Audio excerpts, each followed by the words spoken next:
Hello, adventurer. It's good to see you. You have made it to the morning grind. Welcome, welcome. It's the live stream at the beginning of the Geekverse, where we talk about all types of topics in geekdom, gaming, and fantasy, with an emphasis on being constructive and creating the things that we want to exist in the world. It's all on the grind, Sizemore. Can't be too fine, can't be too coarse.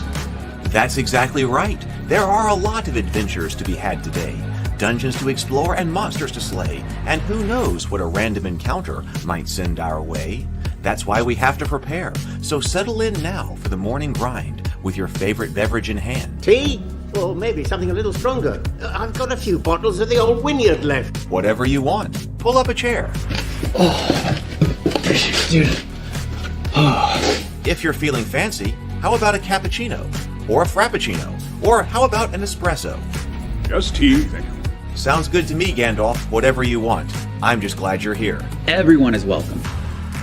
You can just watch if you want. You don't have to worship anything you don't want to worship. Thank you, Mike. But be forewarned. Sometimes we get really strange characters around here.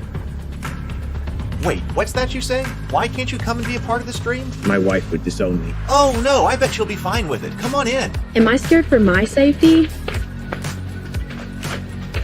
No. What are we supposed to do? Everybody do the secret handshake.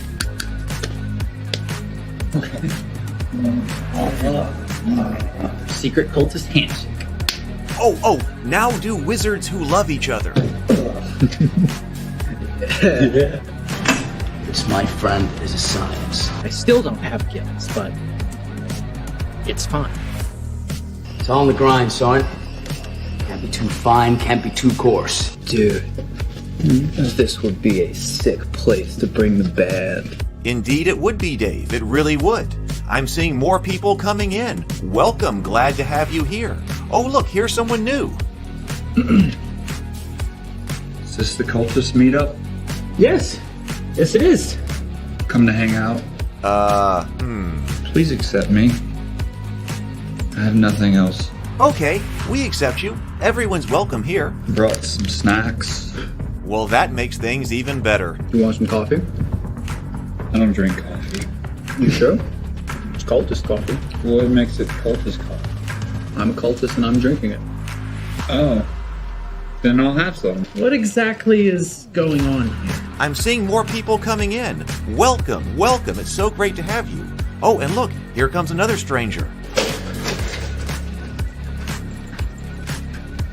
Can we help you? Yes, fellow cultists. I could really use some food. Oh yeah? Welcome. We have donuts. Oh, it's me. I'm glad I'm here. I'm sure you have a few questions for me, though. What's your name? Who do you work for? What god do you worship? Great questions, Rob. I'm Steve King, and I worship Nyarlathotep. No, not really. I'm just Heath, and I won't be worshiping anything this morning. But I will be your host. Welcome to the office. We're going to have a great time. I've got my coffee ready, because now it's time for the morning grind. If you could become a fish, that would be amazing. Then I could command you with my mental fish powers. Hey, good morning, everyone. Good morning. What is up with the view here on my camera? I've got all kinds of weird stuff going on today. Zoom? Okay. So maybe I need to zoom a bit more. All right. So there we go. Zoom accomplished. I guess there was some kind of reset or something like that. How is everybody doing this morning? I have been having weird stuff going on last night. Noises I didn't understand. We got the birds going. The birds are going. They're outside. Birds over here, birds that direction. They're all going. Weird noises last night. How is everybody? Why is that? There must be something that's just not right. Oh, well. How are we all doing today? You like this view better, getting a sense of the environment? Good day to everyone. Who all is here? BGD is here. Welcome. Good morning. Sable Phoenix, James Bacon, Andrew. Here we go. Zero the Blade is also here. Okay. I'm out of sorts at the moment. Like, for instance, why is the camo thing going on? I don't get it. Well, I guess that's not important. Good morning, Stray. Good morning, Stray. Good to see you. And Mike Hansford. Robert, good morning. PH Arbist. Okay, we got such a great crew here today. All right, so yes, and you know what? The RPG design ones, the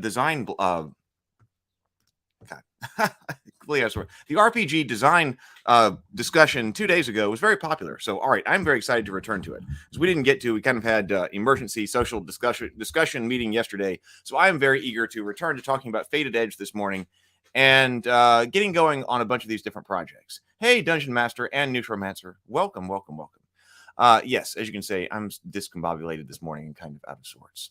So let's see what's going on. Well, first of all, we are getting closer to the end of the Goodnight Sword Kickstarter, and I haven't even been able to check this morning. So let's check together. Let's pull up a. Let's pull up a window. I don't even have my windows ready. Let's see here.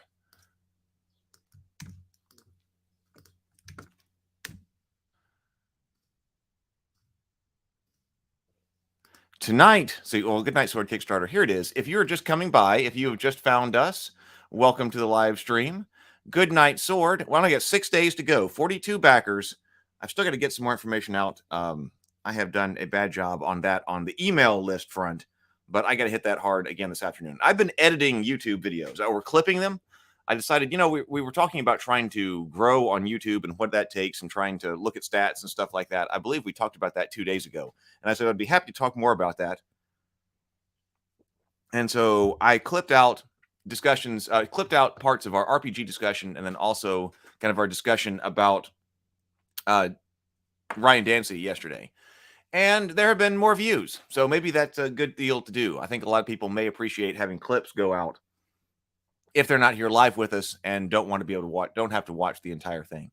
So that may be a good thing to do. So we may end up with more viewership because of it. So, but that does take time. It takes a lot of time to go through and click all of those.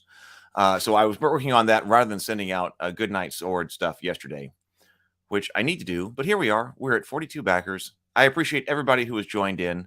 This is a short, no drama Kickstarter. And if you have somebody in your life, you could even have somebody investigating or reading Goodnight Sword tonight, because there is an animated audiobook right there, or listening to it, that Brianna De Silva checked out. Weird noises. A bang. I don't even it was like a bang that was right above the roof, or it sounded like it was right above the roof. My bedroom's right over there. And then at about maybe 11:25 last night, there was a loud bang.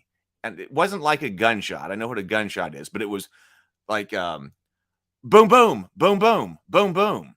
And it shook the whole house. I'm not saying that it's aliens, but it was aliens. I have never heard anything like that. And I was like, what in the world is that? And so I went looking around the house, like, what causes a bang? Like bang, bang, bang, bang, bang, bang, loud, so loud that it shakes the house. It was the loud and the shaking of the house that got to me. And so I didn't fall back asleep for quite a while after that. A drunk Santa down here too early or really late. I don't know what was going on with that. So that happened last night. And then I was up for a while after that. The birds are armed. That could be. It could be. Okay, so what else? I had a list over here. Let's see. Oh, yes. Okay. We're talking about game design, and we had a really good comment on YouTube yesterday that I wanted to talk about here on the Morning Grind. This camo thing.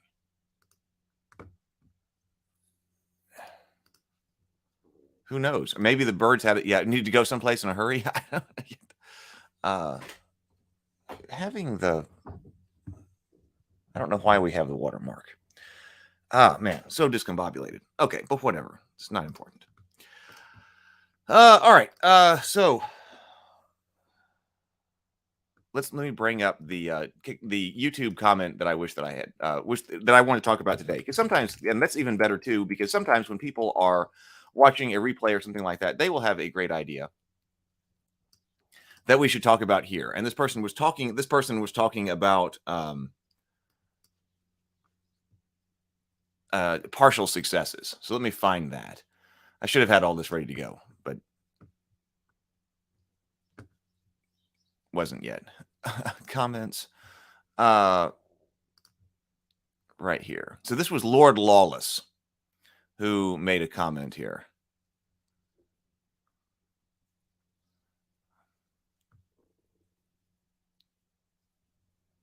Okay, found it.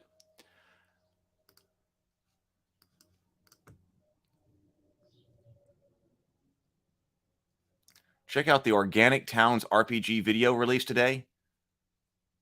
What is that one about? Okay, but here, let's talk about this first. Lord Lawless says right here, can you see this?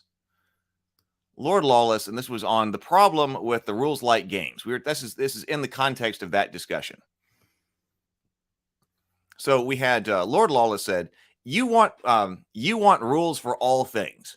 What does partial success mean for interpretive dance in diplomacy? But also complain that remembering and looking up more than one resolution mechanic is too hard. These aren't compatible positions. After 35 years of gaming, I'm firmly in the referee adjudication camp and rulings over rules camp. Well, first of all, is that true? So, I mean, I want to talk about that. Is that true? That those aren't compatible positions. You want rules for all the things, but then complain also when remembering and looking up more than one resolution mechanic is too hard. Is it true that those aren't compatible? After 35 years of gaming, I'm firmly in the referee adjudication and rulings over rules camp. Maybe adjudication is a skill that comes easily to me. I find it trivial to say that a X in 6 chance of success, or roll for hit for that, or to make a save, and what consequences of failure are. 1, I don't sweat the small stuff. Main reason for D6, it's much easier to fret and internally squibble over percentages of a D20 based system. Is that a 16 or a 17 DC?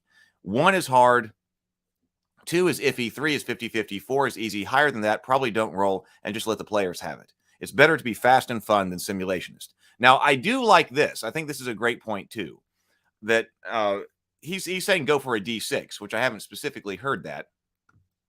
Of course, maybe that's something like easy D6, but okay, just use a D6 then, because you can get really down in the weeds on, gee, is this a 16 or 17 DC? And I agree that you shouldn't do that, because as we were looking at all the dice videos and trying to do the dice analysis, that if you've got a 16 or a 17 DC, or whether that's a +1 or a +2 or something like that, it's probably not going to matter much anyway. And I talked about that when we were looking at those dice videos. It's probably not worth worrying about, because the chance that particular +1 bonus or that particular +1, that 5%, is unlikely to probably adjust the outcome anyway. You're much more based on just the dice roll anyway. So yeah, I agree with that. Don't sweat the small stuff and try to spend a whole lot of table time figuring out 16 or 17 or a +1 or a +2. This to me is an argument that says, well, maybe we shouldn't have 16 or 17 DCs. That's why it would be like the DCs are only 10, 15, 20, 25. Is it easy, hard, medium, something like that? That's kind of the same thing he's saying here. So, but over here with the D6, that here's hard, here's easy, here's very easy to think in terms of that. I want it to be easy to be thinking in terms of DCs as well. This is easy, this is hard, this is not. But his point still stands, because even if the DCs are easy, are you sweating the small stuff and trying to come up with +1s and +2s? And probably chances are you should not. That seems to be a waste of table time. More time spent than actually stuff you get out of it. 2, everything in the game, BX, this is the basic and expert, is simple, geared toward player-referee interaction. Instead of feats, characters, and abilities, they're just players saying, my character does and tries X. Adjudication derives naturally from that. By the way, given no special talent circumstances, I'd rule the interpretive dance as impossible, which means it somehow works on a natural 20. So I would use impossible in a different way. I'm using impossible like when I'm doing design, I mean, it actually can't be rolled for. He does say I don't do partial success. Instead, improv like and Roll 2d6 reaction check. Positive, you attract attention of courtesans. Up to the players to exploit that or not. Negative, your performance is viewed as vulgar, and you are ejected from court. Players must now pursue another path to their goal. So what do we think about this?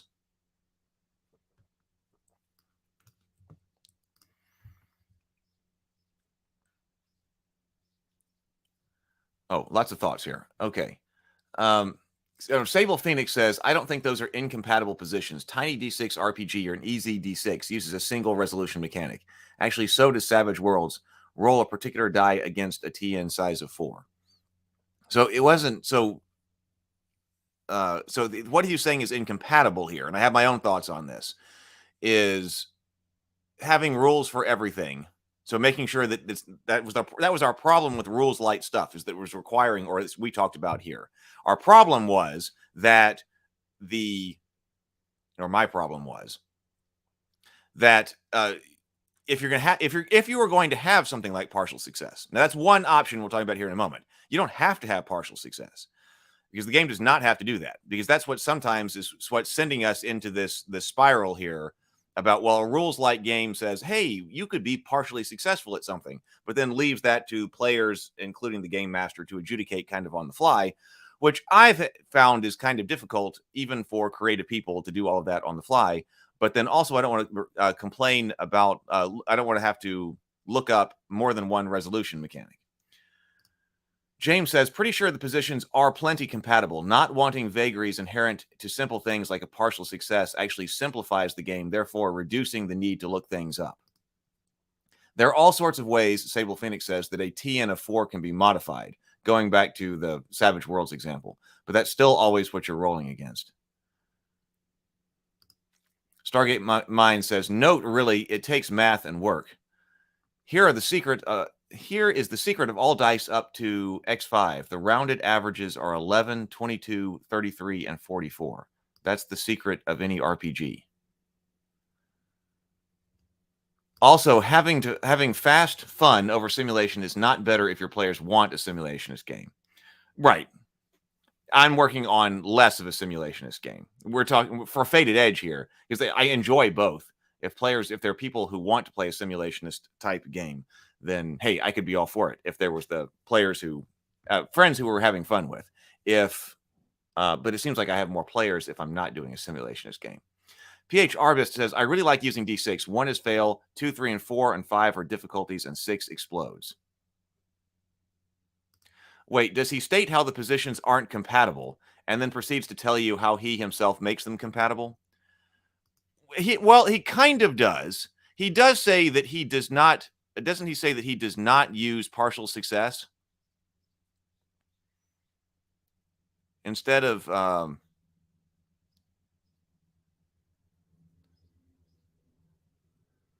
maybe adjudication is. I say I don't sweat the small stuff. Oh, maybe he didn't say that. My character does X. Oh, yeah, he says, I don't do partial success, but instead improv. And he seems to say, so it is, yeah, maybe there is some room for interpretation there. Because that's one way, that these are incompatible. I just have dice roll, and either you're successful or you're not. Well, if that's the situation, okay, I'm not doing partial success. You're going to roll a D6, and then either you're going to be successful based on that roll or you're not. The adjudication in that sense is binary, right? Adjudication derives naturally from that. But that's a binary outcome, because that's one thing you can do. You don't have to have partial success. One option is, are you going to have partial success in the game? Yes or no. You don't have to have partial success. You can do what it sounds like he's saying up here at the top and just say, of course, this could be with anything. Here's what you're going to do. Is this difficult? Is this hard or easy? Roll the die, and then there's a binary outcome. Either it's successful or it's a failure. That gives you rules for a lot of things, but that gives you a lot of rules for a lot of things with a unified action resolution mechanic without having to get into partial success.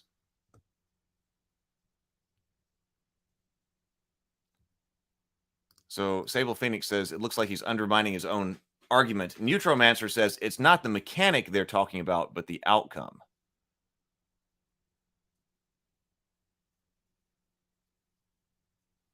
Neutromancer says, I don't want to have to come up with a consequence for rolling X.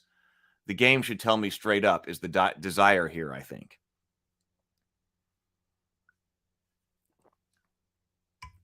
I don't want to have to come up with, on the fly, something strange to adjudicate a situation.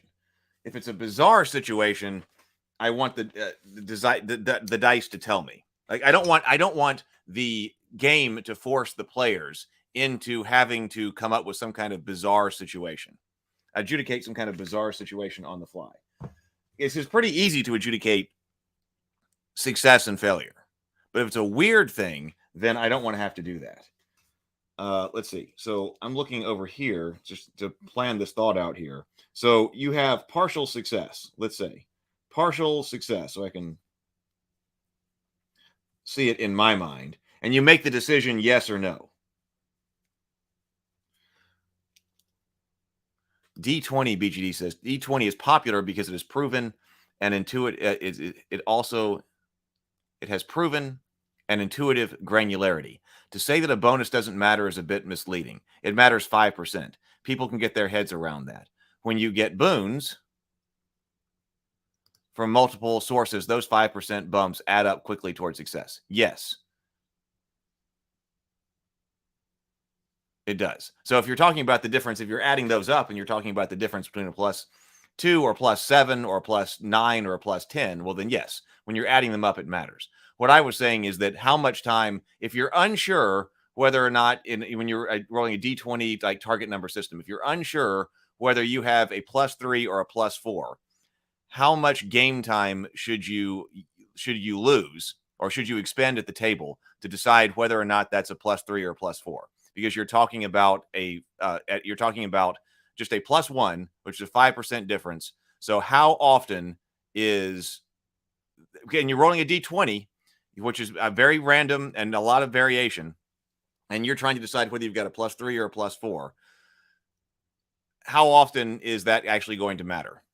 How often is that additional +1 going to be the decisive factor? Because you're already very random. I mean, we know exactly it's 5%.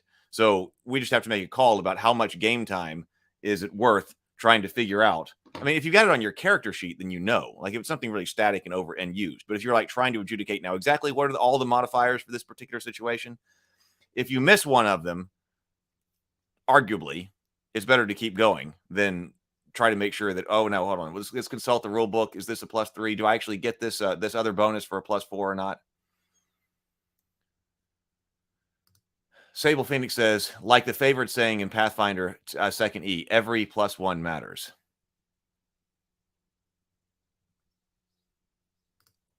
Neutromancer says, for example, you need a table for partial success for lockpicking. Failure by 2 means it gets stuck.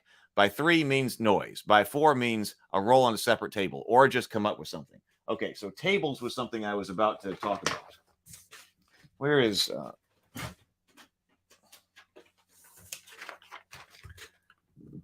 Oh, another thing. See, I was out of sorts this morning when I got started. I'm feeling a bit better right now. I was out of sorts when I started the stream. But also, remember, tonight we're doing the live stream of Hero Quest. Hero Quest tonight.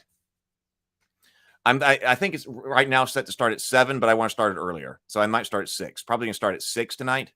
So please remember to, if you are here, by the way, I'll put it out in the Ravenkeep Discord server when we start as well. So Ravenkeep Discord server. But 6 p.m. Central Time, which means I'm not going to have a lot of time to do other things today because I also have to get set up, clean up, and then get set up for Hero Quest. That's a lot of fun. Please do join for Hero Quest tonight here on this channel. So let's see. Let me see if I come over here and say extra camera. Is my extra camera working? The auxiliary camera? Okay, it's working. Must just be something wrong with something else. So let's see. If we're over here...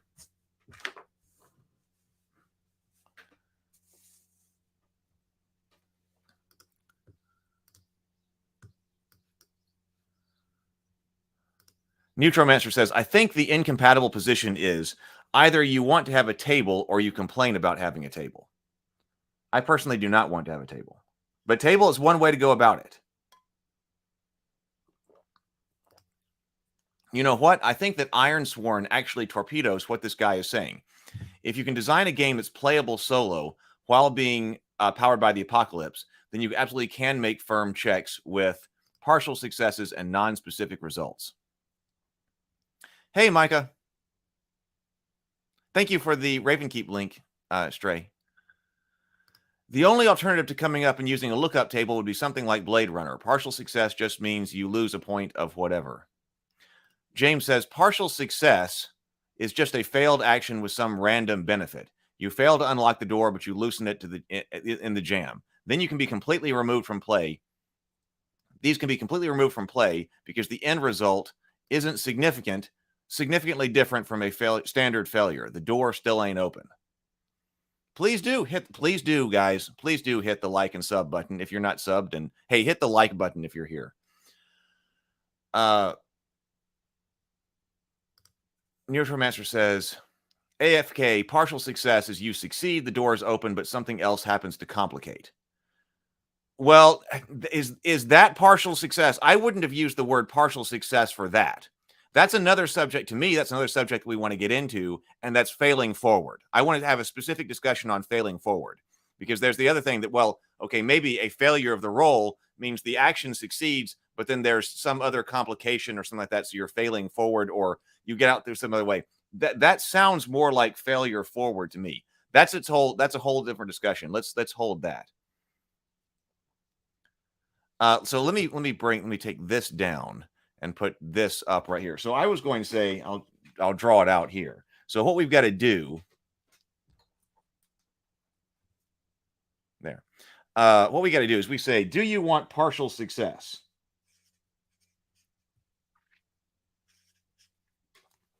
Do I have a better marker that's not as large?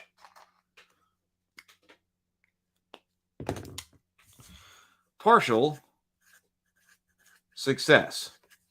And we want to say, do we want to have it yes, or do we want to have it no? Okay. And no is a perfectly fine answer. I mean, you could say no. You can totally say no. Okay. Do you want to have it yes or no? But if you are going to have it,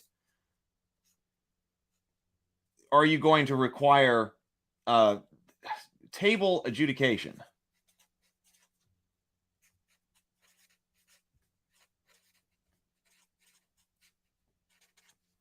And then also, are you going to have some kind of mechanical adjudication?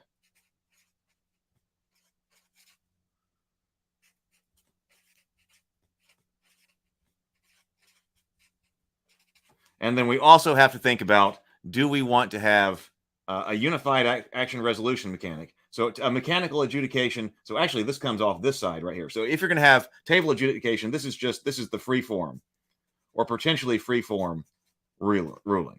If you go mechanical adjudication, we either are going to have, do you want unified action resolution?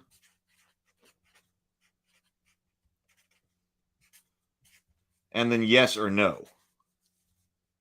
Right? Is this the flow chart we're trying to build out right here?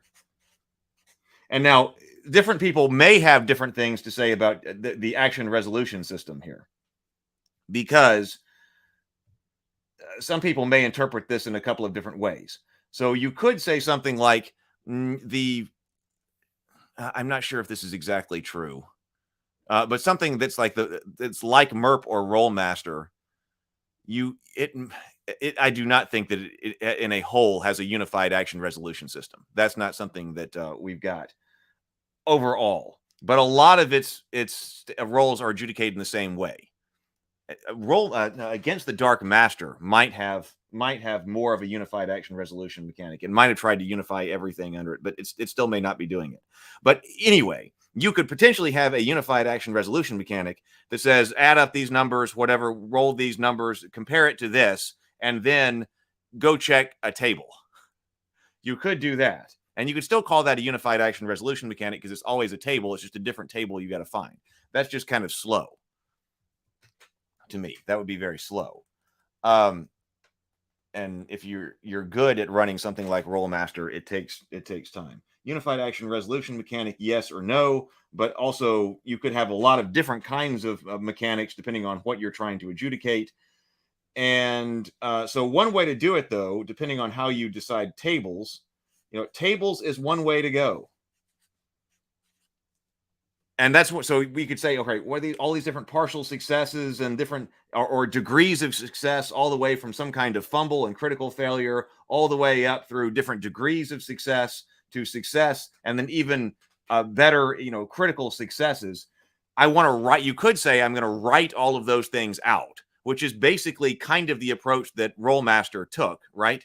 And then MERP later, and say, I'm going to go ahead and write all of those things out, so that you don't have to adjudicate it at the table. You've got tons and tons of results already there in the rule book that are sitting there in tables. Okay, now we talked about this, or perhaps, or some type of other mechanic. But we already talked about having some other partial success mechanical adjudication that was unified action that is other. Let me go to the comments. We already talked about that, though, and we've got some. We actually do have examples. So that's why I don't think that's why I don't think they're incompatible. Let me scroll down through the comments for a moment. So Neutromaster says, as far as you know, it's a different term for the same thing. As games, the games I've seen, partial success means that the action is necessary for the game to continue. It succeeds with a complication. Okay. Mike says, I think some people enjoy the number crunching and debating rules more than gameplay. That's probably. I'm sure there are people. Yeah, no, I'm sure. That's totally fine if a bit unnecessarily wordy. Every adventure presents complications from the jump.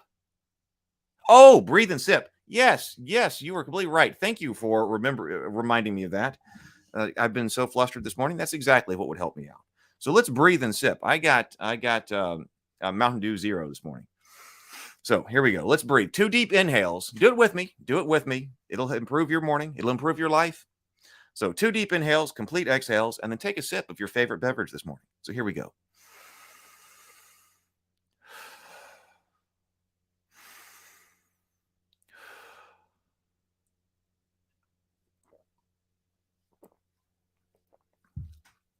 Yes, much better. PH says, you can have generic tables for generic situations and specific tables for specific situations. This can help minimize the need for creativity in determining partial success. Sable Phoenix says, those people are called game designers. I mean, tables are one way to do it. They're kind of fallen out of favor. They've kind of fallen out of favor in today's game design, but that they're still present because, like, I like Against the Dark Master. We looked at Against the Dark Master here on this channel, and it's a basically cleaned up, modernized version of MERP. And if I were to play a game like that today, I would probably play Against the Dark Master rather than trying to go back and play MERP.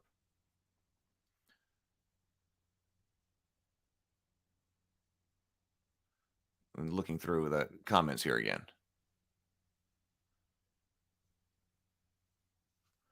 Failing forward, success with a cost, partial success, is what happens when different people write the same idea at the same time, but they aren't part of the same design team. That's the templating. That's the templating that Ryan Dancy talked about. When you are trying to standardize language, and that was one of the things the OGL did. I'm not sure that I would use those all for the same things. Matt has a video on failing forward.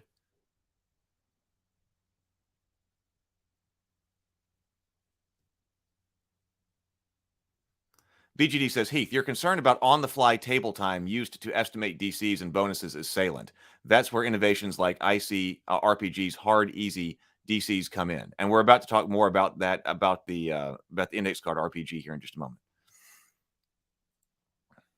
Right, and standard steps are good. DC systems, like I said, the argument still stands because you could be therefore arguing over +2, +3, something like that. Like what the bonus is. But standardizing the steps, I want to do that. I want to make sure the steps are standardized. 10, 12, 15, 18, something like that. That's very easy, just like what Lord Lawless was talking about with the D6s.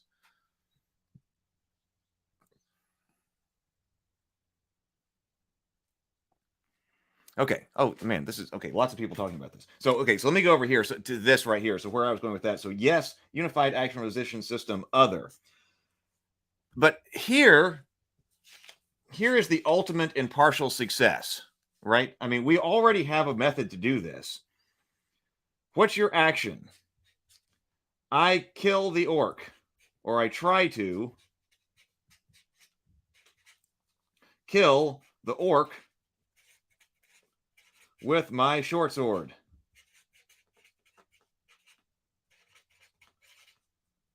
I mean, we adjudicate something like that all the time. I try to kill the orc with my short sword. And then what is the result more often than not when you try to kill that orc? The game master basically tells you, okay, you are partially successful. You tried to kill the orc, but you were partially successful. What in the world does that mean? How can you be partially successful at killing the orc? Because you might say, I mean, an action combat's just another type of action. I mean, we're talking about, especially if we're talking about a unified action mechanic. Sometimes, the battle mechanics, the combat mechanics, are something that's different from just other kinds of action adjudication. But here, to me, when I'm thinking about this, I'm just saying I've got this particular action. I'm trying to kill the orc with my short sword, and it's not binary. It's not that, okay, you either did it or you didn't. It's fine, or it's still up. We do want some type of gradation here to know, okay, you were partially successful at killing the orc, and so we come up with hit points. What does it mean, a mechanical adjudication of being partially successful at killing the orc? Well, it's hit points. Oh, the orc has 8 hit points. You inflicted 3 damage. You were partially successful. What does that mean mechanically? He's lost 3 hit points. Moving on to the next one. Maybe the other person can also partially kill the orc, and then together you can completely kill the orc. So before I knew about the index card RPG, I was like saying, we were saying in here when we were discussing game design that, well, why necessarily are combat and other actions different? Because you could say, I want to use my general action mechanic for adjudicating success to adjudicate combat and unify them in that way. Or you could say, why don't I take my combat action resolution system and put that into my general resolution system? Now, a lot of people apparently have the same ideas at about the same time, because then a week or two later, we came up with, we found the index card RPG, and the index card RPG does basically exactly that. So the index card RPG basically gives everything. They have this philosophy of hearts, right? There are hearts in there, hearts for monsters and also for action difficulty. So if you've got to you have got to pick a lock, and in combat or whatever, the lock will have some type of number of hearts, basically hit points. So the index card RPG also had that idea and basically did that. So the index card RPG uses hit points to adjudicate partial success mechanically in a unified way. So that's an example right there of a system that we have looked at that happens to do this. So that's why I don't think they're incompatible. That doesn't require looking up tables. It doesn't require writing a bunch of tables. Like say, okay, let me come up with a whole bunch of different ways to describe being partially successful at picking this lock. You're partially successful at picking the lock, or you're partially successful at some kind of task the same way you're partially successful at killing a monster. So what do we think about that? Moving hit points. I'm not sure that would be my solution, but this is, I think, a completely valid solution. Moving hit points, moving the action system, moving the combat hit point system, and generalizing it to all other actions. Because you could see, like in ages past, we could see how this could potentially be a problem. Because like if you're just going for free-form adjudication, we don't really do free-form table adjudication, even in something like the old school RPG or the basic or the rule cyclopedia that we were looking for. There were lots of rules to adjudicate different things. There was plenty of opportunity for the game master to adjudicate stuff at the table free form, but combat wasn't one of them. So if somebody says, okay, I killed the orc with my short sword, okay, you're partially successful. I mean, in a different world, we would be having a discussion that's like, okay, you mean you're talking to me that the game master is going to have to come up with like a description of wounds and effects of what exactly happens when a short sword, like first of all, they got to be familiar with short swords, and they've got to be familiar with orcish anatomy, and they've got to be familiar with the kinds of wounds and what kind of effects they have on people. How can you expect somebody at the table to come up with on the fly what exactly it means to be partially successful at killing an orc with a short sword? We just went hit points. Because then in other worlds, you'd be like, okay, what if I'm partially successful at killing that orc with a mace? Oh my God, I know short swords, but I don't know maces. That's difficult to adjudicate. Or now it's a mummy. Oh my God, how's that change when you've got mummies? Mummies there. I don't know. Well, we just abstracted it into hit points. So we came up with a system very early on, we as in tabletop gaming in general, a system very early on called hit points to adjudicate partial success in combat. One thing you could do is generalize from there. You adjudicate the entire action system.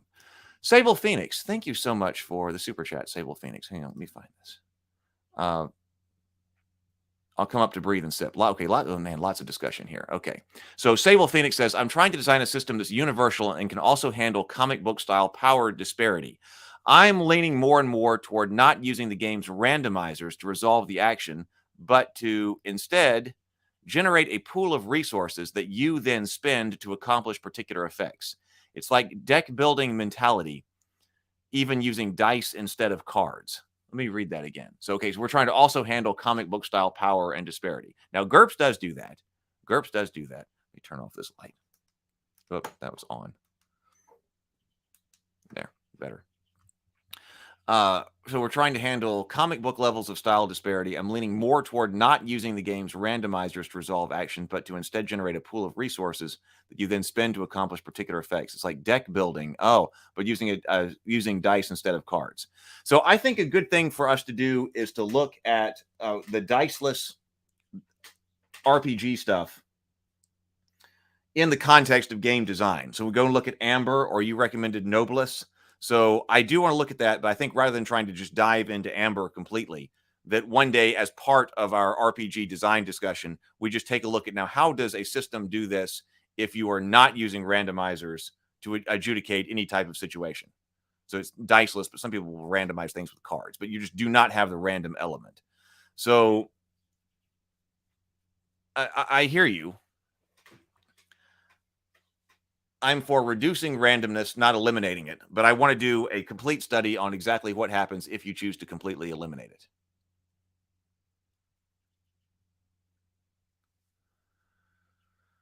Let me go back over here.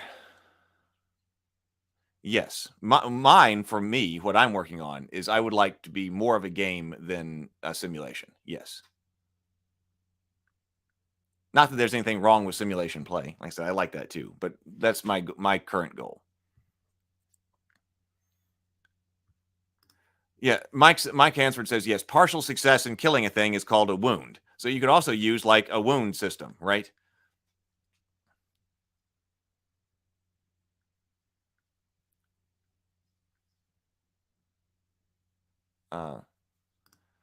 PH says, perhaps you need to restrict the possibility of actions. Maybe the player cannot simply say, I kill the orc, but rather I attack the orc. Okay, this is a great point here, PH. Which I'm going to bring up here as we continue this game design discussion, because I do think it's very important to understand what an action is. What is it? Because that's going to help us understand how we're supposed to adjudicate it. Because what is an action is going to be influential on how we adjudicate it. So is the action I kill the orc, or is it I attack the orc? In a certain sense, I kill the orc, or the action. What action you take? I try to kill the orc. I try to kill the orc. I try to attack the orc. Killing the orc, I like that phraseology because it tells you exactly what the end result of the action is supposed to be. What is it that the player is trying to get to? I'm trying to kill this orc. Because there could be a lot of reasons to attack the orc. I want to scare it off. I want to wound it. I intend to capture it. There are a lot of potential outcomes that you could have that could be brought about by attacking the orc. I kill the orc, like I try to kill the orc with the short sword, to me kind of implies that you are making an attack, but you're also being explicit about what the end result is that you're trying to achieve. You might not achieve it,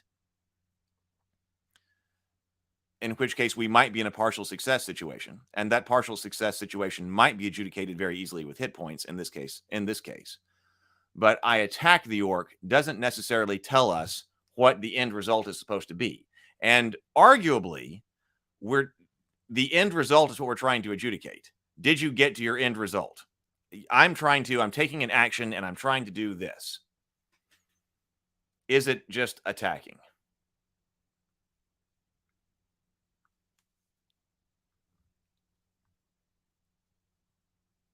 I'm skipping down, looking through. I'm not going to be able to bring up everybody's here.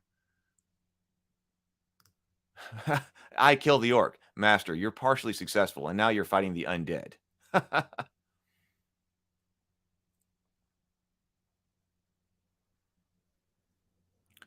partial success in D&D. Well, I mean, a partial success in D&D could be roll damage and deal half. But that's I think that has to do with what is the action adjudicating. I kill the orc, just roll damage. Okay, you were partially successful because all the hit points aren't gone.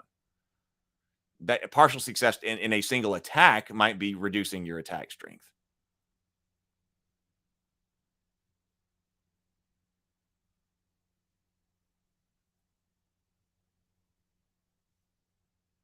Let's see.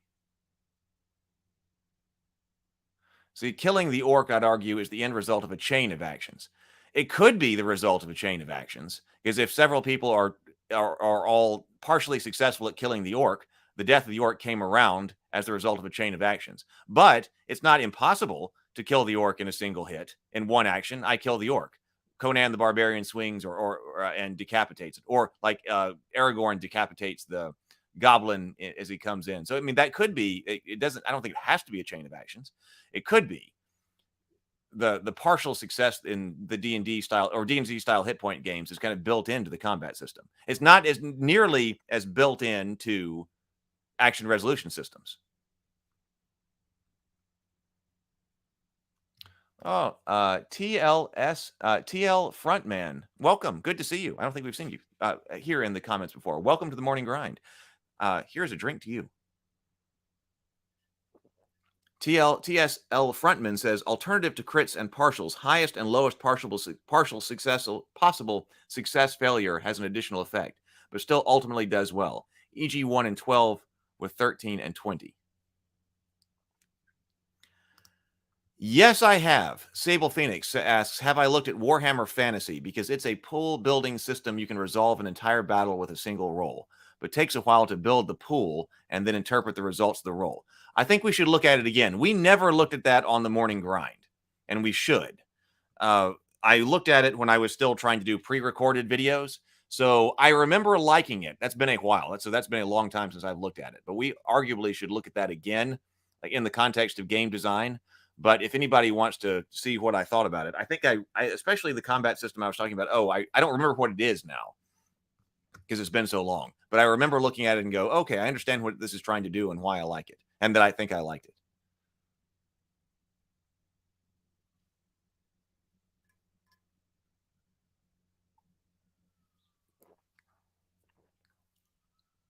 Warhammer Fantasy is a must-read for the grind, 100%. Okay, let me add. I'll add that over here to this list.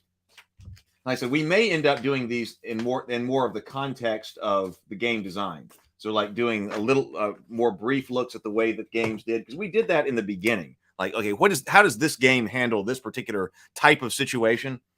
Warhammer Fantasy. So that may be if we're looking at particular themes in game design, taking time to look at one or two specific points of a game and how they're handling it might be a better way to go. As we maybe, so it's maybe kind of a shift in format. We will see.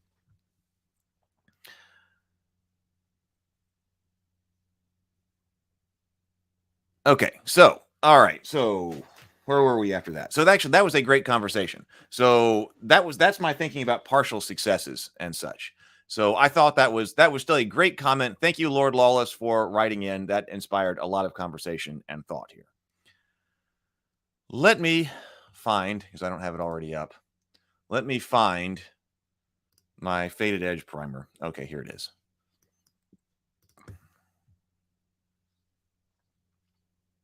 Take that down.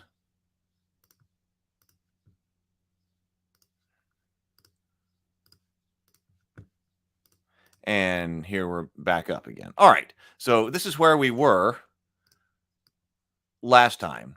And basically, I haven't gotten to work on this rules primer since we talked about it the other day, but I had worked on it before. So we've got other things like this.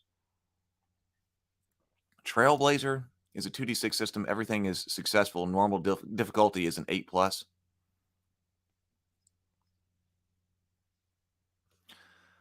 No. Well, this is an interesting question. If we get to mechanics, now we're going to. I've got my action resolution system. I don't think we're going to get to that today, but interesting. So you think that the action resolution system is going to be dependent on, or could be dependent on, theme? Horror games tend to have much different mechanics than heroic fantasy. That's difficult if you're going to be doing a generic system like GURPS or Fate, because that's one of the advantages of a generic rule system, that you can apply it. Once you learn it, you can apply it to a whole bunch of different things. And a lot of the reasons why people use them. I mean, the same thing with Savage Worlds. I mean, you can play a lot of things with Savage Worlds. We look at a bunch of different systems. So how important is that? Okay. So here's my thinking, though, as far as the structure of this book anyway. So some kind of chapter 1, let's see, introduction, getting started. But actually, this is more of purpose of the game, because we've learned a lot about how we read through rules. Purpose of the game.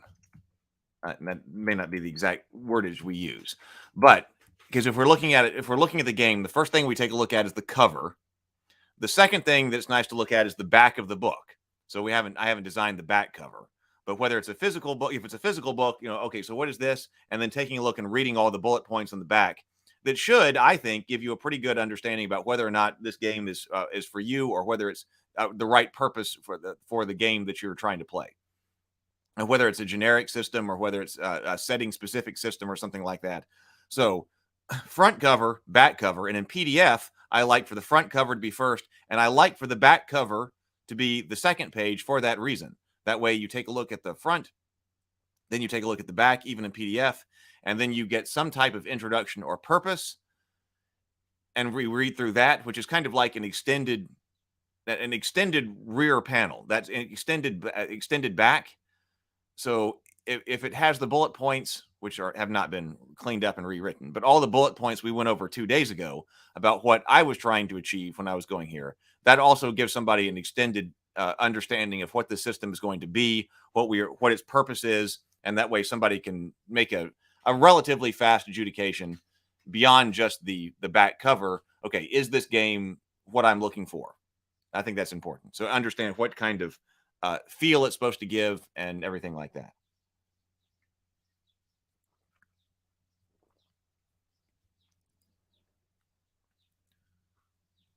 PH says, I never forgot the super supplement for GURPS. You have to calculate the arc of turn versus velocity while you're flying. The best book for that kind of stuff is GURP Space. One day when I feel like going into something deep, a deep multi-day book, we're going to go into GURP Space, because you can actually learn how to pilot spacecraft by reading GURP Space. So what should be after this section? I think what should be after this section should be a character overview. Now, so that's what I started to write, character overview, not character creation rules, because I think character creation rules should actually be in the back. But I think that the next thing that needs to be here, so like the next thing that needs to be inserted, insert character sheet example. Because that's the next thing that we started to look for. And actually, that was something that Trey recommended for this order of reading role-playing games that I really like. That after you've got this down, we tend to go and see if we can find a character sheet because taking a look at the character sheet then gives us also a lot of information about what this game is going to be about. If we like it after we go through the bullet points, seeing if we can find a character sheet, and it's nice when those are in the back of the book. And I think that a blank character sheet can still go in the back of the book. But if you want to have a character example, this is a character sheet example. So I think it should be worked out. So it actually should have a character there as an example. So not a blank character sheet, but a character sheet sitting there with a character with the different kinds of scores in it. Because you can have like a box that says strength in a box. And that does, like, if you're just looking at the blank character sheet, that does help. But it'll help even more if you knew that, okay, strength, a +4 is in the box beside it. Or is it a situation where the stats are dice? So do you see strength and then do you see a D8? So I want a character sheet of an example character to be right there after this information, after the intro information. And then, like, I'm seeing like numbers on that character sheet that tell you exactly what that's part of or what that section of the sheet is, because this could help you. Because there's, like I said, I don't think there's any reason to assume that you're going to be designing a character. I'm much more okay than I think many people are, but I'm very okay with pre-generated characters. I like the pre-generated characters in introductory starter boxes. I also don't have a problem if you're going to be doing, now I want short character creation. We talked about 15-minute character creation, but I don't have a problem with the game master necessarily bringing pre-generated characters to the table. Hey, we're doing this one shot. I got this really cool adventure I want to do. These are the kinds of characters that would be great for going into this adventure. Here's a selection of them that I went ahead and made up. Everybody choose one. Or, like I said, pre-generated characters inside some type of starter box.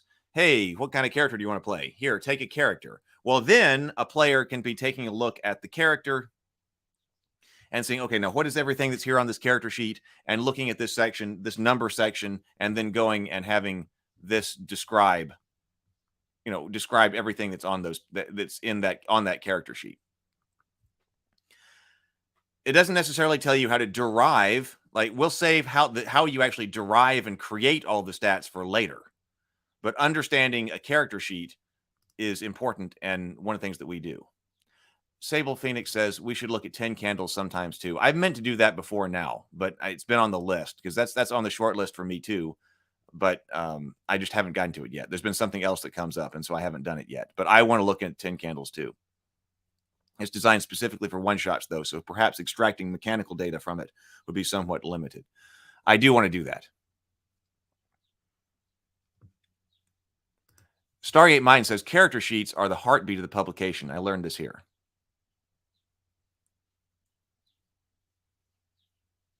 So I guess I'm not going to be having that, because my goal would be I need one resolution mechanic that is suitable for a bunch of different types of worlds. Well, are you talking about world? So I did say, so for instance, this rule set, I guess this is kind of type of game centered, because I said someplace up here, oh, I need to, so this would be down here as well. So this system, this is a general system, but I suppose it's not infinitely general, but it focuses on characters that are competent, dramatic, and willing to engage with the adventures.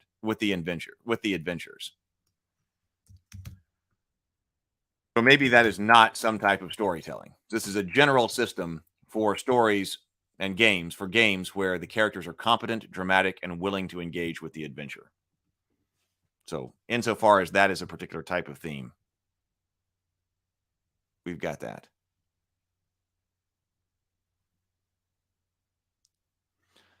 Black Sword Hack has a good one. James says, character sheets are extremely important. I agree. I actually stopped working on the rest of the game to develop character sheets. Outside of actual playtesting, the character sheet will inform so much. Okay, so let's talk about the character sheet and what could possibly be on it as soon as I grab more drink.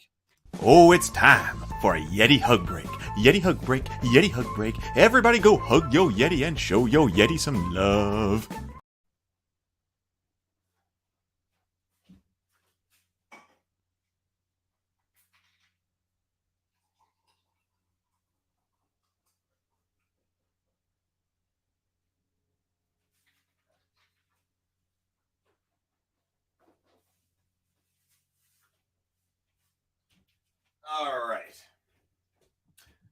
Thank you for waiting. Yeti hug break. Okay, so I want a character sheet to be able to fit on, like I said, my ideal was black sword hack. Oh, you sent some examples. Okay, I'll see if it comes in. Oh wait, did you send that a couple of days ago? Oh,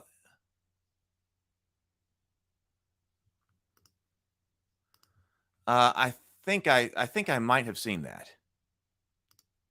Okay. So the character sheet here, I want a character sheet to fit on a single half page. Like ideally, to me, this is a good size for a character sheet. I do like character folios.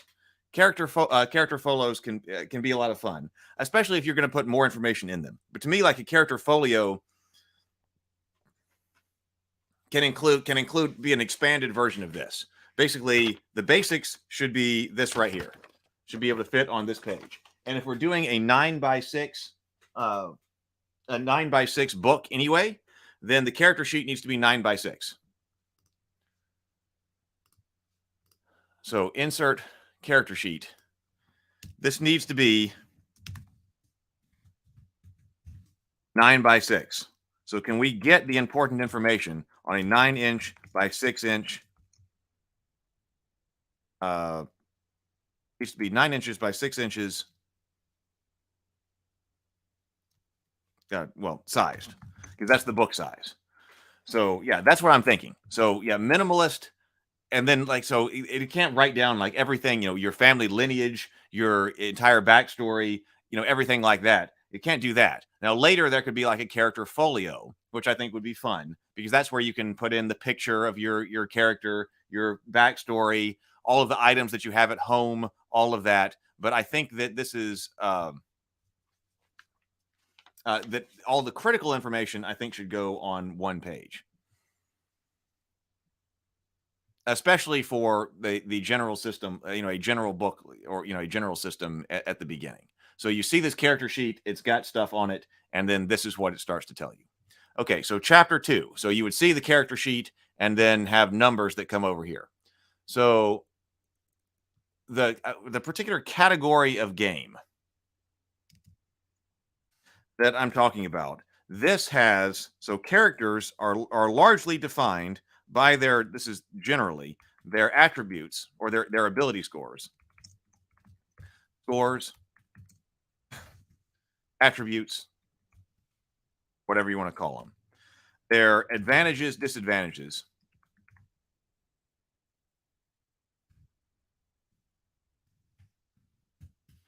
Their skills, and then maybe some kind of special features.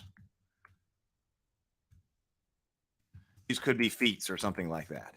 And I came up with what I think there are several games that we have come up with that we've looked at that I think fit into this category. We need a name for this particular category of game because this is different from like Dungeons and Dragons, which is class based, and your character is basically defined by a particular class that you take.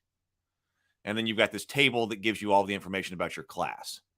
But there are a number of games where basically your character overall, now this doesn't mean you can't have a template, that says, okay, if you want to be the barbarian, this is the kind of ability scores, advantages, disadvantages, skills, and special features that you might have. You can still totally have that. But that at the end of the day, your character is defined by these 4 different things, by and large. So that's what the character sheet has got to have on it. And that does mean, so this is why I think, so I did put over here because I liked the games that had the information about what kind of games inspired it. So that's why I think that I thought a lot about Fate in conjunction with GURPS, which ordinarily you might say that's pretty weird. Fate is so narrative. But it was trying to do what I wanted it to do, but I think it has not got the crunch. That's very narrative. But in Fate, basically, that's what your characters are defined by. I think the similarity comes. And I also saw some people thinking about, on the GURPS forum, I've been thinking about GURPS in terms of Fate and trying to mix those. So there are other people, it's not a unique thought to me, who for some reason take a look at Fate and then they also think about GURPS quite a bit. And it could be because they have similar styles of what a character is. But GURPS, so in this category, we need a name. Once we name it, it will get power. And maybe people in the gaming community will talk, because it's not, a class-based system, or, class-based or level-based. Classes and level systems, so those are categories of games. I suppose not every class-based system has to be level-oriented, but there's certainly a category of games that, if you, what type of game are we playing? Oh, this is a class and level RPG. There's a bunch of them in that class. In this class, we've got the way characters are defined, and we don't generally have levels here. But Fate is, and Savage Worlds. So I put Knave here, but really also, as much as I sometimes don't remember Savage Worlds, like we were taking a look at Pathfinder for Savage Worlds, I said, okay, this is also in that category. So, but Fate, they're different in different places on the game simulation and narrative front. I would say Savage Worlds is the most game-like, GURPS is the most simulationist, and then Fate is the most narrative. So I think I would set up these as a similar category here, but they're occupying different spaces of the game narrative simulation front. And I'm trying to do kind of a combination. I'm trying to pull someplace between narrative and games, but I'm also very much inspired by GURPS. All that to say, that category of games and why I think that people are putting them together in their mind. Because that's not I thought about it, but I'm not the first one.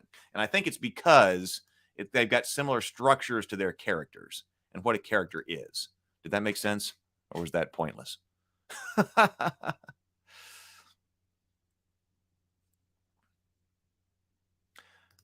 Another reason I like Malsritter so much, that character sheet is instantly grasped and practically tells you how everything works with visuals alone.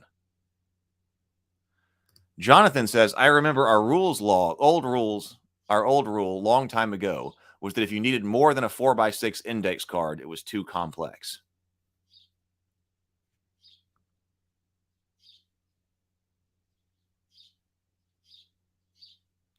Micah says, ideally, a character sheet should fit the critical information on a single index card, and the rest of the page should be common but less critical, such as specific skills, etc.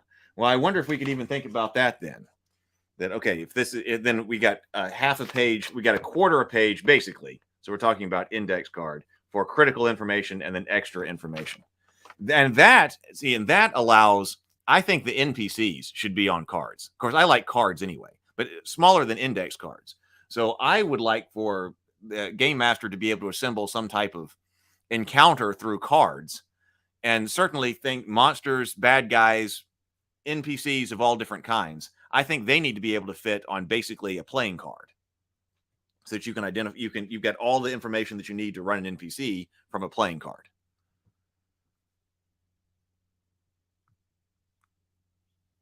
See, and these kinds of systems that we're talking about here tend to not have a direct level kind of game. So I think people who don't necessarily like class or level, and I understand the allure of class and level. It's not the kind of game I want to put together here, but I understand the allure of class and level. Because when you're not thinking about them, when you're thinking about them straightforward and straight on, class, archetype, level, give me power.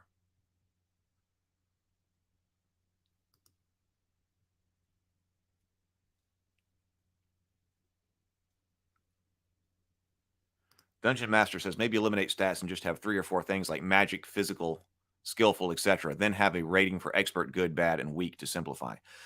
This idea of having a rating here that you came up with for different skills, expert, good, bad, weak, something like that.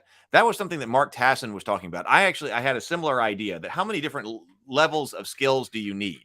I don't think all that many. GURPS has potentially infinite number of levels of skills that you can have. Every skill can be, this is 17, 18, 23, 24, 27. This one down here is 12, 13. There's all the different ranges that you could possibly have. But I was like, we can just simplify this. Now, that one's sort of inspired by D&D when you're talking about just proficiency. I think you need more than just proficiency, because one thing you could say, like, well, 5th edition just has proficiency, right? Okay, you got a skill, and do you have proficiency in it or not? If so, add your bonus. I want more granularity than that. I would like to be able to say something beyond that. But I don't think you need the infinite levels of skills. I think that expert, good, bad, weak, something like that, 3 or 4 levels is right. And actually, Mark was talking about that, Mark Tassin, on his design blog for Cool Name RPG as well. So a lot of people in this particular side of game design is hitting on that. Oh, Sable Phoenix says, that's a great insight, Heath. I think you're pretty close to right with categorizing Savage Worlds, GURPS, and Fate. That makes total sense. Well, I'm glad. Okay, so that did make sense. Well, okay, well, then let me give that a try. If you could pull off a combination of those 3 that works, you'll be the greatest game designer in history. Well, we'll see.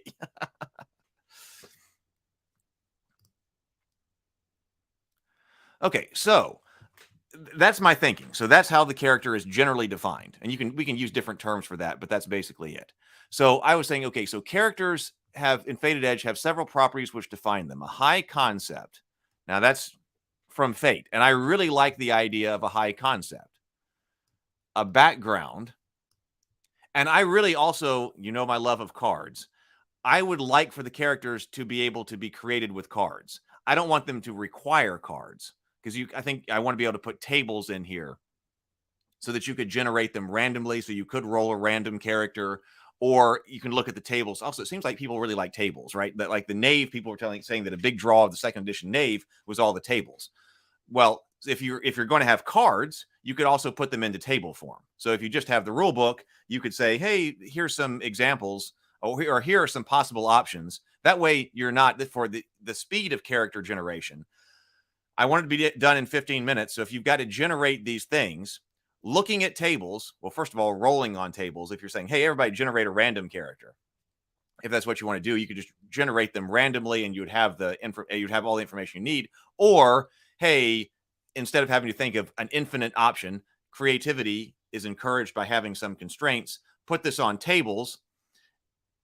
Now, you would also have world-specific tables. So I'm writing this out generally right here. But this is being written out generally, but you could have world-specific tables as well in specific world books. Rabivania, Theophany, Black Cipher, they would all have their own book with specific information in it. But it would also be great once you've got that table, I think, to have cards.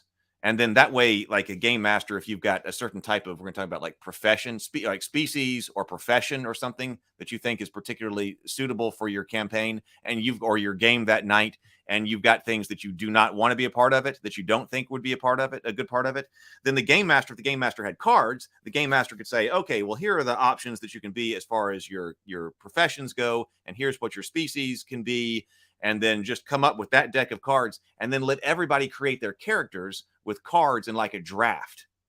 So you get the species deck first, you get the professions deck first, you get the something else deck first over here, and then you get to pick one, and then everybody swaps around, and then you get to pick one. And you could totally you don't necessarily have to make sure that everybody's different. If you're okay with 3 people being elves, then okay, put 3 elf cards in there. That's fine.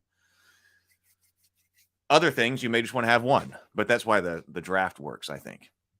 So multiple ways, either completely free form coming up with stuff in here, or coming off of a table, either rolling on the table or using the table for inspiration, or using cards to create the character.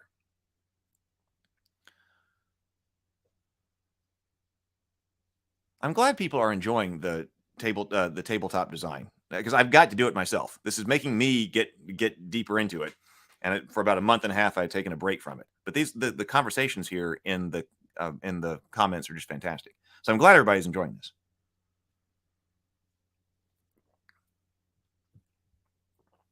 Oh, Ironsworn does that. I don't know Ironsworn. Cards representing your characters. Ironsworn does that too. Maybe I should check that out.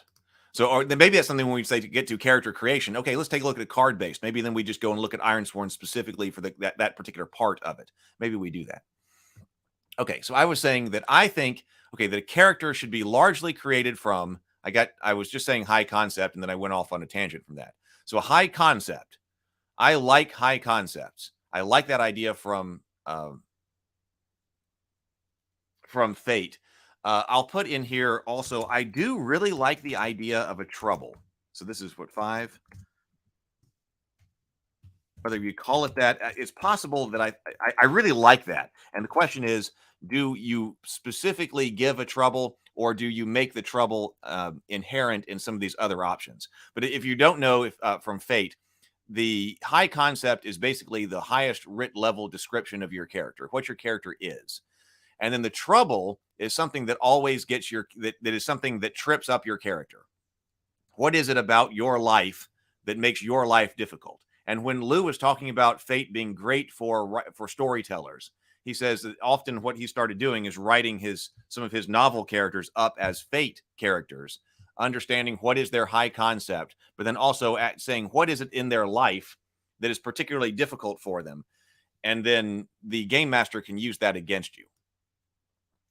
Like, for instance, if you like stealing shiny objects and you're the thief, then, if you've got, I love stealing, I can't help but steal shiny objects. Okay, then when you're in some type of social situation and you see some jewels sitting over there that your character is going to try to steal those jewels. There is a mechanic in there where you could possibly say no. But if you accept the complication of the story because of your trouble, then you get fate points. So that is something I'm still working on. Should there be a meta currency? A lot of this I have been trying to figure out to use without a meta currency. Some people have said that they really don't like meta currency. I think around here we've been more okay with it. But we'll talk about that later. So I'm not sure if there's going to be a meta currency or not. I've got reasons for yes and reasons for no.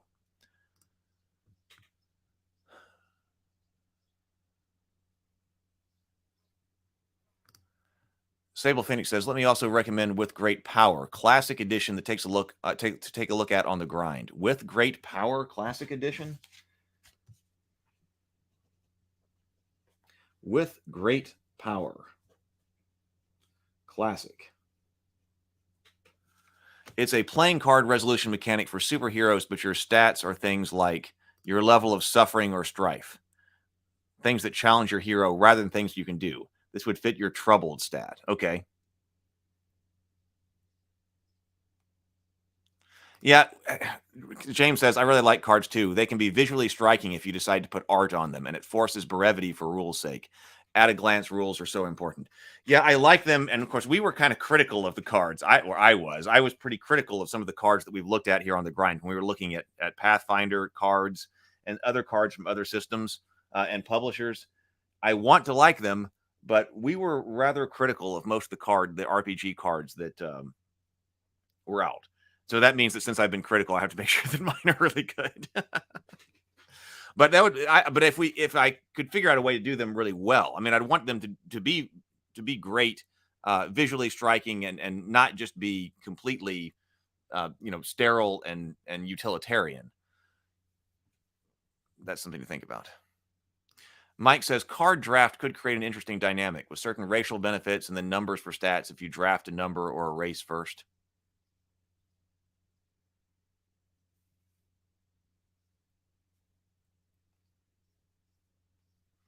Anon says, "For high concept, look up the They Fight Crime generators online. I think Monty totally swiped that concept for Cypher." Oh, interesting. I don't know the They Fight Crime. Okay.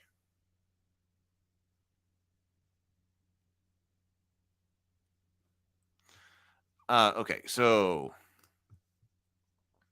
where was I going for here? So high concept background. So I said high concepts, I put trouble.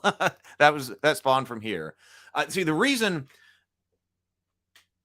I found, one of the things that I like better about the trouble in Fate, as opposed to the way GURPS does disadvantages, is that everybody has got to have a trouble in Fate. And that means that your life personally is going to be complicated in some way. And when that occurs during the game, because Fate does use a meta currency, when that occurs in the game, you get an advantage. You get some of those fate points right then and there. I do like that. If there's going to be a meta currency and that's going to be the relationship with the trouble, I like it to be something that when it comes up in the game, you get the benefit for that right there. In GURPS, all the disadvantages or lower stats or things, there are a whole bunch of things that cost negative points, meaning they give you points if you take them. If you're going to have lower strength than everybody else, you get some points back. If you're going to take some other kind of like kleptomaniac or something like that, if we're talking about the stealing stuff, that gives you points during character creation. So you get the points right there, and you get the advantage of taking that disadvantage right there at character creation to boost your other stats. But that tends to mean that people are looking for disadvantages just to get more points. Oh, I need some more points to spend someplace else because I want higher stats over here, or I want higher skills over there, or something like that. And so people will try to find disadvantages that they can put on their character that hopefully won't come up, right? Because if they don't come up, or you can get away, or you can come up with some way to not use them, then you got points up front to build your character free. And then, oh, okay, well, as it turns out, the disadvantage didn't really come up. So I'd rather make everybody just take a trouble. Everybody has that part of their character, and then give some type of benefit. That is the advantage of the meta currency. Give some type of benefit when their trouble has actually complicated the story. PH says, I believe the use of meta currency by the game master is something more commonly seen in board games rather than traditional RPGs. Well, Fate has it. Blood and Doom, that one that was just on Kickstarter, had it. The 2D20 system had it, right? And Cypher has it. Wait, does Cypher have it? I meant to call Cortex. I meant to call the Cortex system. I don't remember if Cypher has a meta system or not. Yeah, and Savage Worlds. Savage Worlds also has meta currency. Yeah, exactly. Neutromancer says, front loading the bad things means people will game the system to avoid the penalties, in my experience. Getting paid during play means you embrace your flaws. Right. I agree. I think that makes a better game. I think that makes a better game. Cypher does. Okay. So yeah, there are several who do. Yes, some dude named Benny. Yeah. A background, core abilities, those are like your attributes. Resistances is something that I'm thinking about, because this is the core abilities. I want to be the way that your character influences the world. If you're trying to influence the world, you do that through your core abilities. You've got resistances that prevent the world from influencing you. Now, traits, I said traits is like a combined word for advantages or disadvantages. Your traits and then your skills. High concept, background, and your high concept includes like your profession. You know, that what would be the equivalent of a class in a class-based system. High concept, background, core abilities, resistances, trait, skills, special features, and maybe this idea of a trouble. Did I write that twice? I guess I did. So I said, we got a few more minutes here.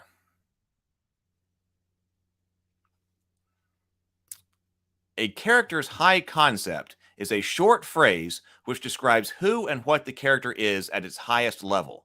It articulates the character's most defining characteristics, and together with the core attributes provides the main, okay, like I said, I've not finished this. Like the main, this would be something like insight into who the character is. That might be duplicating that information, the character is, but that's what I'm going for here. You want to say what you're playing. The easiest way to say what you're playing is to just say the high concept. A high concept is constructed with the following formula. So I have a formulaic way to construct your high concept. Adjective, species, profession, from place. So everybody's high concept. See, that way it's not nebulous. We're not trying to just, come up with a high concept completely off the top of your head. You've got some kind of structure here. So, for example, a character's high concept could be bold, and like a classic fantasy, bold half-elven ranger from the deep wood of Algathir. Bold half-elven ranger from the deep wood of Algathir. So that alone should provide a lot of information about that character, about the character, or what the character is like. Much of the information is not only described in the character, describes the character from a role-playing and narrative perspective, but actually has mechanical effects when checks are called for. So like I said, I don't want to get into how to create it in this particular section of the rules. So maybe I'm spending too much time right here. So the character creation section will be in the back. But we can talk a little bit about that right here. Adjectives. So it's easy to have a table of adjectives or deck of adjectives. A deck of adjectives, a deck of species, whether you call it whatever you call that, whatever the equivalent is in your world. Profession, and then from location. So other games have also used a kind of formula. Okay, like Cypher. I was about to say, wasn't it Cypher? Because somebody came out, I am an adjective, noun, who verbs. Right. So some kind of structure like that.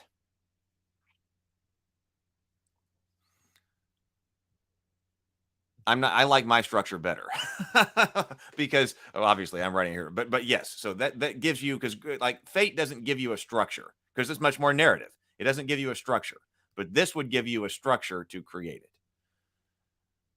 Adjectives. So the adjective describes the character's personality. If there were one word which other people would use to describe the character, this would likely be that word. The character's adjective is an invocable characteristic and may be used to the benefit or detriment of the player. So right now I'm using the word invocable. That's kind of Fate language. I'm not sure if that sticks, but that's what I'm saying. It's a mechanical part of this. So if you are doing something, trying to accomplish some kind of action, and it makes sense that your adjective would apply, that needs to have a mechanical effect. Likewise, that could get you into trouble. So here is why I'm also thinking that do you specifically say out of trouble, or do you like incorporate that trouble into these other elements? Because if you say you're bold, then that could be something that also gets you into trouble. I think the best kinds of all parts of these, whether it's the adjective, the profession, the species, the place, are things that could help your character or things that could also be harmful to your character, or potentially, if not harmful, let's say make your character's life more complicated.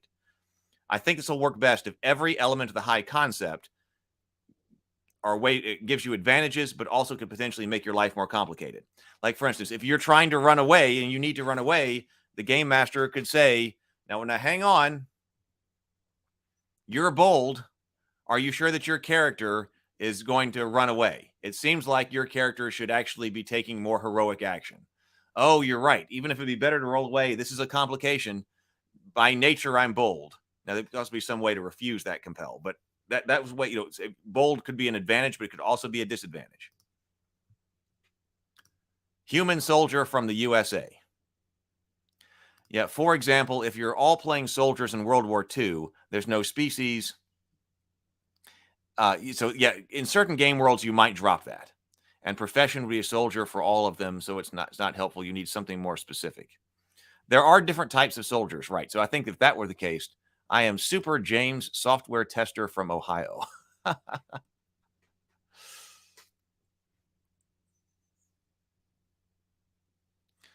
Fate does give you that in certain fantasy books.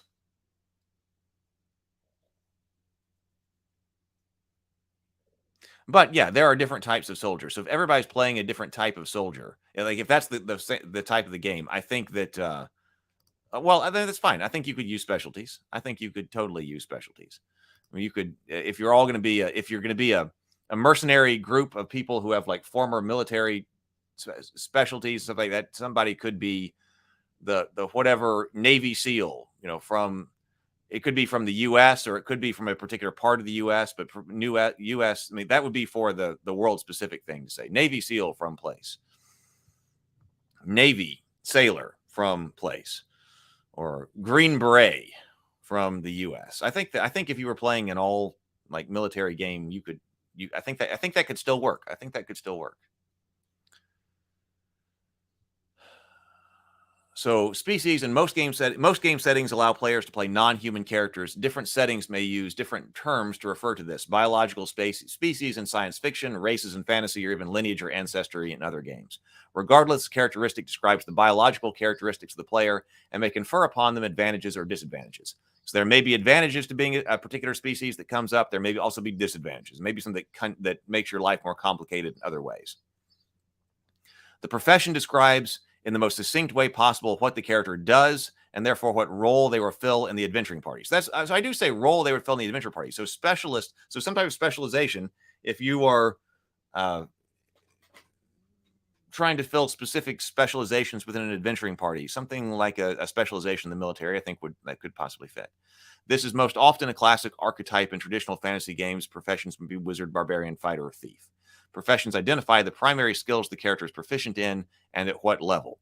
So my thinking here, so that's a large part of what the profession does, is identify what skills the character is proficient in and at what level. So you're not going to be for choosing particular skills individually. So your profession will give you a bunch of information. Well, a bunch of information I think that should be able to fit on a card.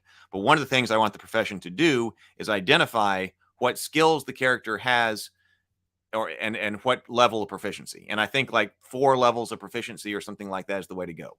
So not infinite levels of proficiency, but say, oh, I am the sailor, whatever. Here are my skills that I've got at a reasonable level of proficiency and at what level. Now, you could also see, I'm concerned about being able to create characters at higher levels. This isn't a level-based system, but higher levels, more powerful characters in general, right? Because I still want you to be able to create a high-level character if that's like what the game master is doing that night, and you can do a one-shot or something, or if you just want to start a campaign at a higher level of power, whatever it is, you should be able to do that. And so if you are doing a card-based system, you could make that very easy. So you could have different barbarian, like for instance, like different levels of competence for the barbarian. So it would be easy if you had different cards, and then across the top, you have some type of power level that's indicated across the top of the card. So the game master can decide, let's see, not only what type of characters do I want, do I find acceptable for this type of game, but also I want the characters to be much more powerful. So maybe it's like diamonds across the top or across the bottom or wherever, some type of indicator on the card that indicates the level of the character or level of that particular card, that version of the thief or the ranger or the barbarian.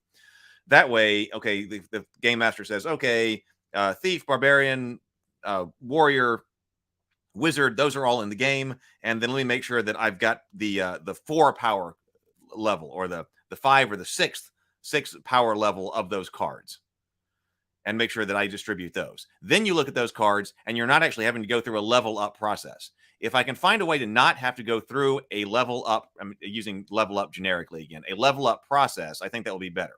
Because you can say, oh yeah, you can completely create a 10th level character in Dungeons and Dragons or other type of game. Just create a level 1 character. And then once you're done creating the level 1 character, then apply level 2, then apply level 3, then apply level 4, then apply level 5, and so forth until you get to a 10th level character. Well, okay. But I would much rather, if I can come up with some way to shortcut the creation of a high level character, to just be like, okay, so I want to create the equivalent of a 5th level or a 10th level. If I can get to it fast, I think that's better.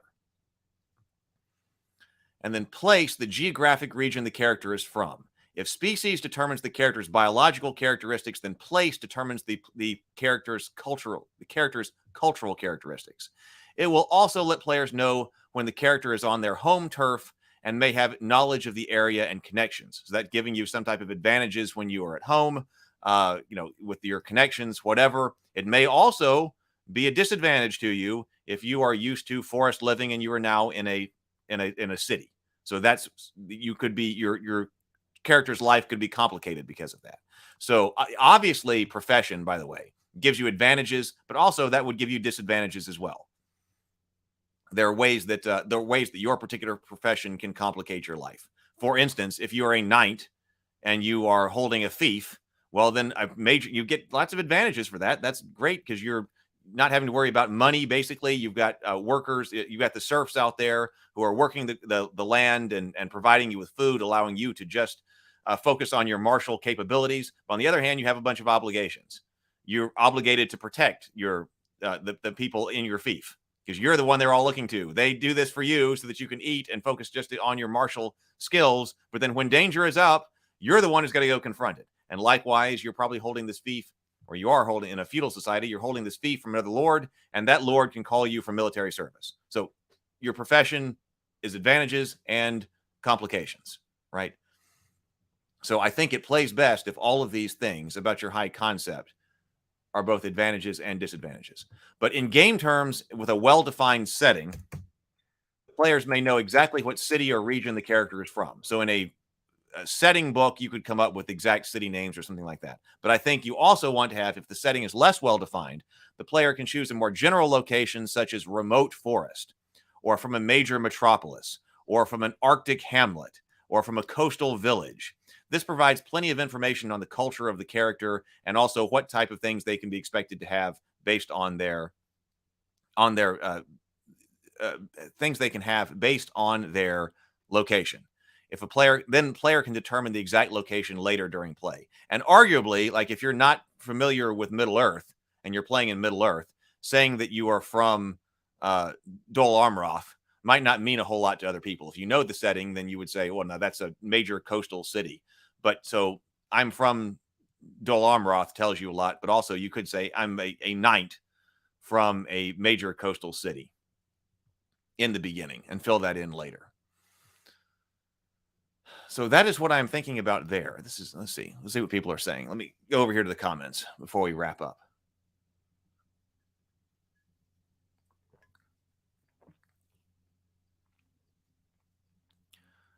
Let's see. Oh, people are talking about professions, MOS.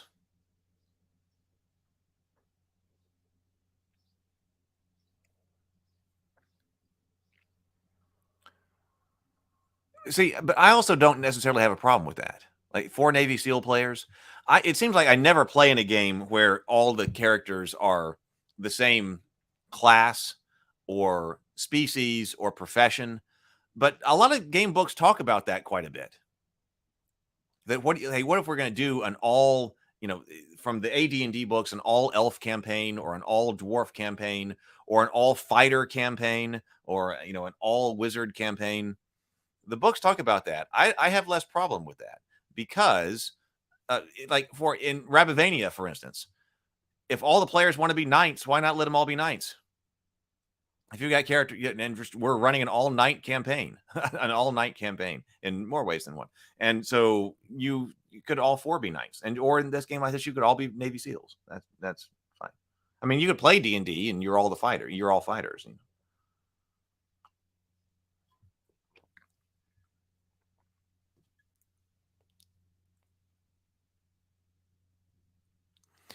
Sable Phoenix says, you're looking at doing what 13th Age does for their skills. And Trey said we need to look at 13th Age.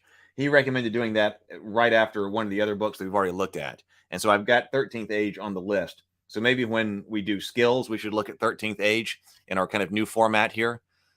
Maybe we should, because 13th Age comes up a lot. I know, yes, you bring it up. Love 13th Age quite a bit. So we do need to look at that. So you were looking at doing what 13th Age does for their skills, basing it on their background as well as what you're calling a high concept. There's another one to look at. That's another one to look at on the grind. Love the 13th Age. It's got some very innovative mechanics and a great monster AI. Really? Okay, so monster AI, that's something else we got to look at. Okay.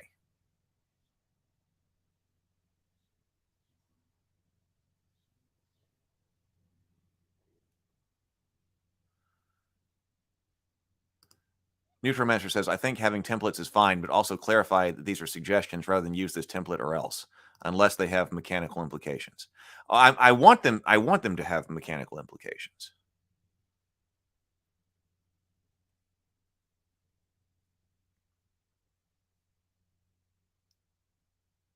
A wizard of the coast.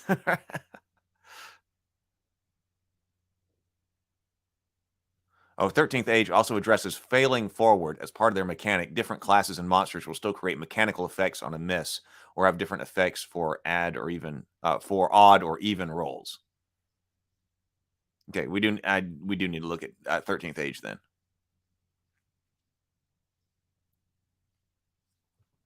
Fate Accelerated works great for all players playing the same profession. Instead of skills, you have the tough one, the smart one, the sneaky one. Yeah. And I looked at, when I was thinking about this, I was looking at approaches, and I decided not to go that route. But approaches in Fate Accelerated is very interesting to me. But I decided not to go that route, although the idea of an approach does come into this.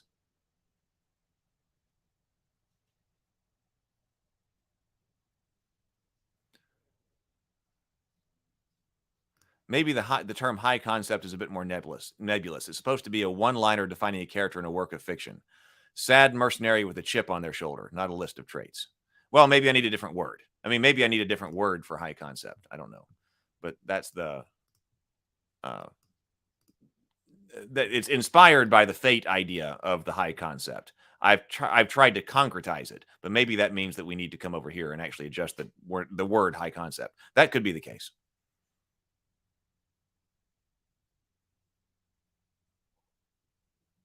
Well, they are kind of like separate fields, but they can be read together.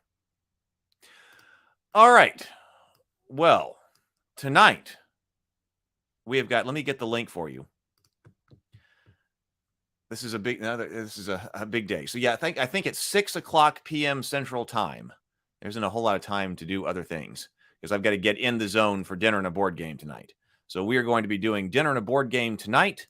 Barbarian Quest 5. The Frozen Horror. Copy the link. I'll put this right here. Hero Quest tonight. I would love to have you join me. We have a lot of fun. So I think it's going to be 6:30 tonight. I'm going to go ahead and get started a little bit early so I'm not up so late and don't have another like midnight or 1:30 run like I did on Tuesday. So Hero Quest tonight. Please be there. I have really enjoyed this. So I think that a kind of a new format where I love these discussion-based formats. I think the shows are best when we're like having these kinds of discussions. So, and plus I've got a lot of game design I got to do, a lot of game design and world building. So that makes me get it done. I will be continuing to clip I will clip some of the things out from this discussion right here and put it up on the YouTube channel for people to watch. But please do like the stream. I will see everybody tonight for Hero Quest. Until then, everybody, have a great day, be creative, be productive, and grind on.